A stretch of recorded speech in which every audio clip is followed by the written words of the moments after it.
Bumi Flobamora, sebutan indah untuk Provinsi Nusa Tenggara Timur.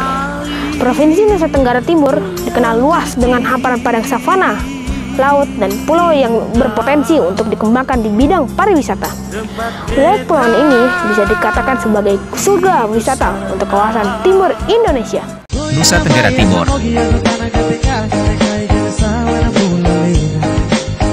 Bangunan rumah adat.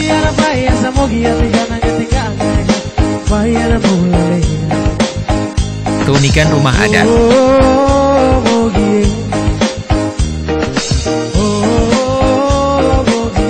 Pakaian adat dan acara kebesaran.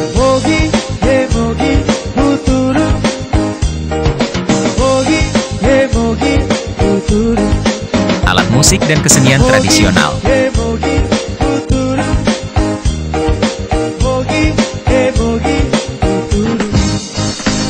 Kerajinan tangan.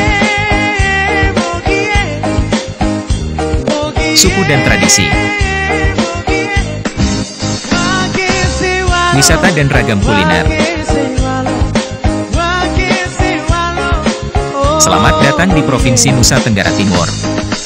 Provinsi Nusa Tenggara Timur juga memiliki Taman Nasional Komodo yang merupakan pulau konservasi dan telah ditetapkan oleh Organisasi Pendidikan, Ilmu Pengetahuan dan Kebudayaan PBB atau UNESCO sebagai salah satu warisan dunia. Bukan cuma itu saja sobat, ternyata Provinsi Nusa Tenggara Timur ini punya taman laut terbaik di dunia. Namanya Taman Laut Selar Pantar di Pulau Alor. Laut ini salah satu destinasi unggulan para penyelam kelas dunia loh sobat. Di balik alamnya yang indah, NTT menyimpan beragam warisan situs prasejarah manusia purba. Kalian tentu ingat dengan sosok Bilbo Baggins dalam film trilogi Lord of the Rings ataupun trilogi The Hobbit. Masih ingat dengan ukuran tubuhnya? Nah, ternyata pada tahun 2003 di situs penggalian Liang Bua Flores ditemukan spesies manusia purba yang memiliki ukuran tubuh sama dengan Hobbit. Penemuan besar itu merupakan hal yang luar biasa sebab spesies manusia purba yang dinamakan Homo floresiensis hingga saat ini masih terus-menerus diperbincangkan dan ditelusuri keberadaannya oleh para ilmuwan. Provinsi ini memiliki 16 etnis asli yang tersebar di wilayah Nusa Tenggara Timur. Dan menurut Kementerian Pendidikan dan Kebudayaan, di provinsi ini juga memiliki 72 bahasa asli. Provinsi Nusa Tenggara Timur didominir oleh agama Kristen, Katolik, dan Protestan, dan sebagian agama Islam.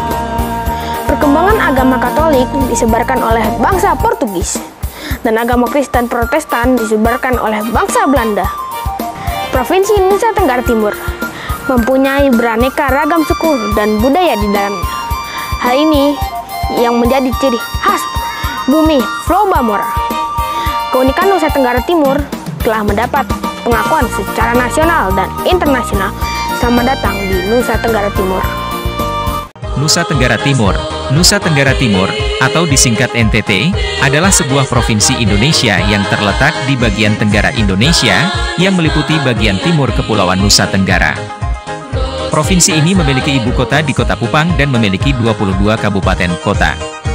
Provinsi ini terdiri dari beberapa pulau, antara lain Pulau Flores, Pulau Sumba, Pulau Timor, Pulau Alor, Pulau Lembata, Pulau Rote, Pulau Sabu, Pulau Adonara, Pulau Solor, Pulau Ende, Pulau Komodo, dan Pulau Palue.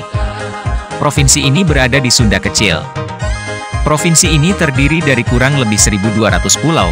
3 pulau utama di Nusa Tenggara Timur adalah Pulau Flores, Pulau Sumba, dan Pulau Timor, bagian barat. Nusa Tenggara Timur diresmikan pada tanggal 20 Desember 1958. Keunikan utama dari rumah Mosalaki ialah pondasinya yang diletakkan di atas batu besar, sehingga tidak ditanam di dalam tanah. Batu besar ini terbentuk melalui proses alami, dan biasanya berbentuk lonjong, dan dipasang secara vertikal. Manfaat utama dari penggunaan pondasi ini ialah supaya mengurangi keretakan pada bangunan apabila sewaktu-waktu terjadi gempa atau bencana lainnya. Berikut rangkuman keunikan rumah Mosalaki. Halo Sobat Rauf, berikut keunikan rumah adat Mosalaki. Rumah adat Mosalaki hanya ditinggali oleh pemimpin daerah, seperti kepala suku, lurah, atau camat. Sesuai dengan namanya, yakni Mosalaki, rumah adat ini hanya diperuntukkan menjadi tempat tinggal bagi kepala suku, lurah, dan camat. Atap rumah adat ini terbuat dari jerami yang disusun secara teratur dan bertumpu pada rangka atapnya. Pondasinya dan tiang-tiang rumah Mosalaki dipasang di atas batu lonjong besar dan vertikal, sehingga tiang ini tidak tertancap di dalam tanah, melainkan berada di atas batu tersebut. Lantai rumah adat ini terbuat dari bilah papan yang disusun sejajar dan mengarah ke satu arah. Penggunaan bilah papan ini ditujukan supaya tingkat kelembapan lantai rumah bisa berkurang. Indonesia adalah surganya budaya dan arsitektur tradisional. Bagaimana tidak, hampir di seluruh wilayah negara Indonesia memiliki ciri khas desain bentuk rumah adatnya masing-masing. Tiap daerah memiliki rumah adatnya sendiri, yang tentu saja rumah adat tersebut memiliki nilai seni, budaya, maupun arsitektur yang mengagumkan. Simak yang satu ini. Halo Sobat Rauf, berikut rumah adat yang ada di Nusa Tenggara Timur. Rumah adat Rote, rumah unik dari Pulau Lontar atau Pulau Rote, Nusa Tenggara Timur, NTT, merupakan salah satu pulau yang daratannya dihiasi pohon lontar. Masyarakat sekitar biasa menyebutnya pohon tua, dan juga dikelilingi oleh lautan luas yang indah dan beragam, bahkan ada salah satu pantai yang terkenal dengan keindahan laut dan ombaknya bahkan terkenal sampai ke mancanegara dan dijadikan turnamen surfing internasional pada bulan September sampai Oktober setiap tahunnya di Pantai Nemberala atau Pantai Boar. Namun kali ini tidak akan dibahas tentang keindahan laut tapi keunikan rumah tradisional yang terletak dekat laut. Rumah tradisional Rote memiliki bentuk, struktur, konstruksi, dan material yang unik yang disesuaikan dengan kondisi lingkungan Pulau Rote.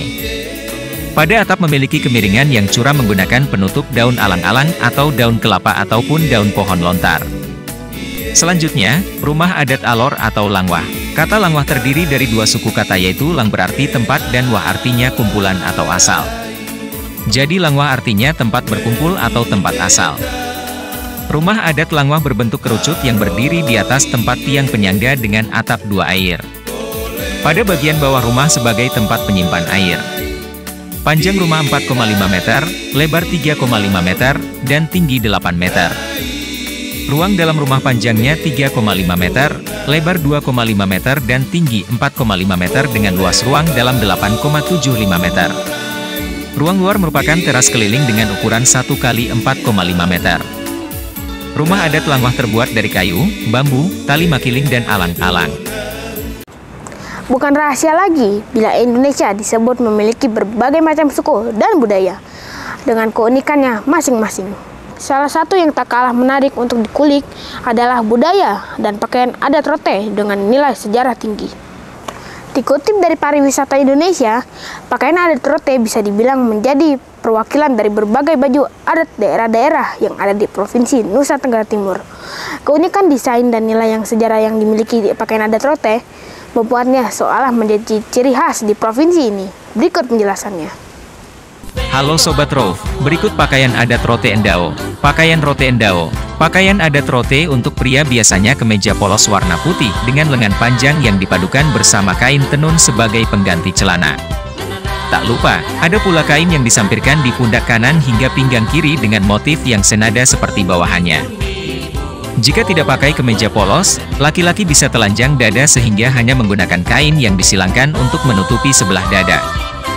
Sementara untuk wanita, kain tenun digunakan di seluruh tubuh sehingga membentuk sebuah baju terusan. Selanjutnya, topi khas Tilangga. Salah satu ciri khas yang dimiliki pakaian adat Rote terletak pada adanya Tilangga. Tilangga adalah topi khas Rote dengan bentuk menyerupai topi Meksiko. Selain sebagai ciri khas yang tidak lepas dari baju adat daerah di NTT ini, Ti juga termasuk aksesoris pria tetapi hanya dipakai di saat-saat tertentu, misalnya ketika para pria sedang menari tarian tradisional. Mengutip dari laman Rote Endao Kabupaten, bahan pembuat Tilangga adalah daun lontar yang sudah kering dan berwarna kuning kecoklatan. Adanya bagian runcing pada topi ternyata bukan tanpa arti. Bagian tegak dan runcing ini seolah menggambarkan sifat orang Rote yang cenderung keras. Menariknya lagi, topi khas masyarakat Rote ini menjadi simbol kepercayaan untuk setiap yang menggunakannya. Selanjutnya, aksesoris wanita. Jika pada pakaian adat Rote untuk pria punya ciri khas di topi, wanita tidak demikian. Wanita Rote yang mengenakan baju adat biasanya dilengkapi dengan berbagai aksesoris lain seperti bula molik yang dipakai pada kepala. Aksesori yang berbentuk bulan sabit ini tepatnya dipakai di dahi. Selain itu, ada selempang, sarung, serta ikat pinggang yang terbuat dari perak atau emas bernama pendi. Sebagai pelengkap, wanita Roti yang menggunakan baju adat juga memakai kalung di leher bernama habas. Pada abad yang lebih lampau, NTT juga merupakan pertemuan rumpun bahasa Papua dan juga Austronesia. Kebudayaan megalitik juga masih hidup di NTT. Sistem kekerabatan di NTT juga saling silang antara matrilineal dan patrilineal. Hubungan kemasyarakatan di provinsi ini masih sangat kental, kekerabatan dan nilai-nilai kehidupan, sehingga kegotong royongan merupakan landasan pijak dalam mengembangkan pola kehidupan setiap hari. NTT terbentang di antara 566 buah pulau. Penduduk asli NTT terdiri dari berbagai etnis yang mendiami daerah-daerah yang tersebar di seluruh wilayah provinsi ini. Masing-masing etnis memiliki bahasa dan dialek sendiri-sendiri. Sebagai daerah kepulauan, orang Nusa Tenggara Timur memiliki kurang lebih 72 bahasa daerah sebagai bahasa ibu. Mayoritas agama yang mereka anut adalah Katolik dan Protestan. Sebagian kecil menganut agama Islam. Karena ada banyak suku-suku di provinsi Nusa Tenggara Timur, tentunya budaya di sana juga akan beragam. Masih ingat cerita Presiden Joko Widodo yang terkejut saat disambut warga NTT dengan kecupan hidung? Nah, kecupan hidung merupakan salah satu tradisi yang ada di NTT yang amat sangat kental di tiap-tiap sukunya. Tradisi itu ada yang unik, ada yang menarik, ada yang sakral, sampai ada yang terkesan menyeramkan. Tradisi kecup hidung di kalangan etnis Sabu yang menggambarkan kekeluargaan atau suguhan sirih pinang sebagai penyambut tetamu di etnis Dawan. Tradisi Pasola di Sumba, sampai tradisi Semana Santa yang umum berlangsung di Pulau Flores. Halo Sobat Rauf, berikut tradisi yang ada di Nusa Tenggara Timur. Tradisi kecup hidung. Masyarakat Saburai Jua di Nusa Tenggara Timur memiliki tradisi mencium yang mungkin tidak dimiliki oleh budaya lain. Tradisi mencium tersebut dalam bahasa setempat disebut hengedu dan biasa dilakukan oleh masyarakat Sabu dikala menyambut atau bertemu dengan seseorang. Tradisi ini memiliki makna yang dalam sebagai bentuk keakraban dan memiliki rasa keterikatan antara satu dengan yang lainnya sebagai satu saudara. Hidung adalah alat pernapasan yang bermakna kehidupan. Dengan menanamkan filosofi tersebut, masyarakat Saburai Jua memaknai tradisi tersebut sebagai unsur yang bisa menghidupkan rasa kekeluargaan antara satu dengan yang lainnya, sekalipun baru pertama kali bertemu. Hengedu atau tradisi mencium hidung ini dilakukan tanpa memandang jenis kelamin, status, strata sosial serta usia. Selanjutnya, suguhan sirih pinang. Mamat merupakan sebuah budaya atau inmeto, orang Timor, yang berarti makan sirih pinang. Sirih dalam bahasa Dawan berarti manus, dan pinang dalam bahasa Dawan berarti buah. Dalam masyarakat Dawan, mamat adalah salah satu budaya yang dilakukan setiap hari. Puah ma manus, pinang dan sirih digunakan sebagai suguhan kepada tamu yang dilakukan pada awal pertemuan. Uniknya, puah ma manus kebanyakan menjadi pemicu percakapan antar dua orang atau lebih karena biasanya hal pertama yang dibicarakan dalam sebuah pertemuan adalah mamat. Sebelum masuk ke dalam inti pertemuan, masalah mamat harus diselesaikan terlebih dahulu. Kebanyakan proses ini dilakukan di upacara-upacara adat dan pertemuan-pertemuan lainnya. Puah ma manus menjadi bahan pemersatu dan bahan memulai komunikasi. Ada hal yang unik, kebanyakan orang menilai ukuran kasih seseorang dari mamat. Kebudayaan telah mengajarkan saya tentang bagaimana mencintai Indonesia, mencintai negara kepulauan kita sendiri, mencintai adat istiadat, menyebarkan keramahan, menyebarkan semangat, dan aku cinta Indonesia. Dari Sabang sampai Merauke, kekayaan Indonesia yang begitu megah, keragaman budaya yang begitu mempesona, tak akan ada pernah gitu. Aku cinta Indonesia.